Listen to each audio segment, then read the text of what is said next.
Hello friends, welcome back to our channel. దాయాది దేశం పాకిస్తాన్ ఓవైపు ఆర్థిక సంక్షోభం, మరోవైపు బలూచిస్తాన్, ఖైబర్ వేర్పాటువాద ఉద్యమాలు, ఇంకోవైపు ఉగ్రవాది, ఇలా అన్ని వైపుల నుంచి కూరుకుపోతోంది.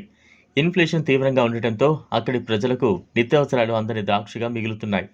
బయటకి పాక్ ఆర్మీ ప్రపంచంలోనే శక్తివంతమైనదిగా అక్కడి ప్రజలు, సైనిక అధికారులు చెబుతున్నప్పటికీ ప్రస్తుతం ఆ దేశం కనీసం F-16 యుద్ధ విమానాలను గాల్లోకి ఎగిరేసేందుకు కూడా ఇబ్బందులు ఎదుర్కొంటోంది. యుద్ధ విమానాలు నడపాలంటే ఇంధనం కావాలి, దాని స్పేర్ పార్ట్స్కి డబ్బులు కావాలి. ఈ రెండింటిని కూడా పాకిస్తాన్ కొనలేని ఆర్థిక సంక్షోభాన్ని ఎదుర్కొంటోంది. ఫలితంగా దాని యుద్ధ విమానాలు నేలకే పరిమితమవుతున్నాయి. తన రక్షణ సామర్థ్యానికి కీలకమైన అమెరికా తయారీ F-16 విమానాల నిర్వహణకు బాధ్యత వహించే Mirage rebuild factory Pakistan aeronautical complex యొక్క డైరెక్టరేట్ ఆఫ్ లాజిస్టిక్స్ను రాబోయే సంక్షోభం గురించి హెచ్చరించింది.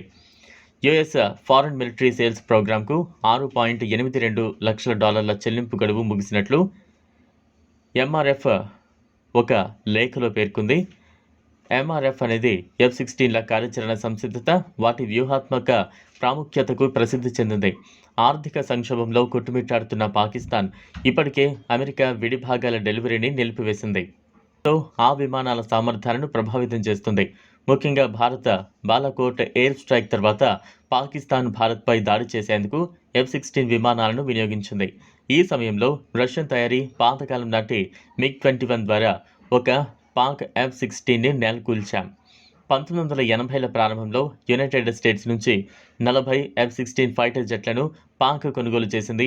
9/11 దాడుల తర్వాత పాకిస్తాన్ అదనపు అధునాతన F-16లను కోరింది. కఠినమైన షరతులతో అమెరికా వాటిని అందించడానికి అంగీకరించింది. విమానం యొక్క నిర్వహణ మరియు భద్రతను పర్యవేక్షించడానికి ఒక అమెరికన్ సాంకేతిక భద్రతా బృందాన్ని నియమించడం ఇందులో ఒక షరతు. ఇవి దుర్వినియోగం కాకుండా చూడడంతో పాటు చైనా వంటి దేశాలతో దీని వివరాలను పంచుకోవడంపై అమెరికా నియంత్రణ ఉంటుంది. ట్రంప్ అధ్యక్షుడిగా ఉన్న సమయంలో పాకిస్తాన్కి మిలిటరీ సాయాన్ని అమెరికా నిలిపివేసింది. 2022లో బైడెన్ అధికారంలోకి వచ్చిన తర్వాత అమెరికా F-16 విమానాలను అప్గ్రేడ్ చేయడానికి పాకిస్తాన్కు $450 మిలియన్ సహాయాన్ని అందించింది. ఈ చర్యను భారత్ తీవ్రంగా వ్యతిరేకించింది. అంతకుముందు ట్రంప్ పాకిస్తాన్ హక్కానీ, తాలిబాన్ నెట్వర్క్స్పై ఎలాంటి చర్యలు తీసుకోకపోవడంతో సాయాన్ని నిలిపివేశారు. ప్రస్తుతం ఆ దేశ ఆర్థిక సంక్షోభం F-16ని నేలపై ఉండేలా చేసింది. మరోవైపు అమెరికా తన అధునాతనమైన F-21, 5వ తరం F-35 వంటి అధునాతన యుద్ధ విమానాలను అందించినప్పటికీ పాక్ ఇంకా పాతకాలపు F-16 ఫ్లీట్పై ఆధారపడుతోంది. ఇది ఫ్రెండ్స్ ఇవాల్టి వీడియో. ఈ టాపిక్పై మీ అభిప్రాయాన్ని కామెంట్ బాక్స్లో కామెంట్ చేయండి. వీడియో కనుక మీకు నచ్చినట్లయితే లైక్ చేయండి, షేర్ చేయండి, ఛానల్ను సబ్స్క్రైబ్ చేసుకోండి. Thanks for watching.